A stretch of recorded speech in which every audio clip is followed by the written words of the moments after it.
Ninakawan na nga, binaril pa ang isang lalaki sa General Trias, Cavite. Ang biktima una raw inakalang prank lang ang panghuhold up sa kanya. Nakatutok si Jonathan Andal.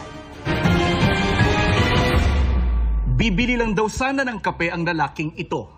Pero maya-maya'y nakita na lamang siyang nakahandusay sa kalsada at namimilipit na sa sakit. Nabaril pala siya sa bandang balakang. Nangyari ito maghahating gabi noong Huwebes sa General Trias, Cavite. Sa inisyal na impormasyon ng pulisya, nakaparada ang motorsiklo ng biktima nang may isa pang motorsiklong sakay ang tatlong lalaki na huminto sa kanyang likuran. Doon na raw pilit na kinuha ng mga sospek ang susi ng motor at bag ng biktima.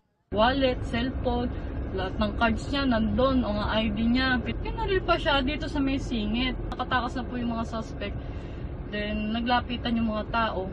Tinangay din ng mga sospek ang motor ng biktima. Inakala pa raw na prank lang ang insidente. Nilapitan siya, sabi niya, akin na to, akin na to. So siya, parang na-culture shock siya na, ano to, prank ba to? Ano, kasi wala namang nag-hold up to. Doon na raw bumunot ng baril ang isa sa mga sospek at pinaputukan ang biktima.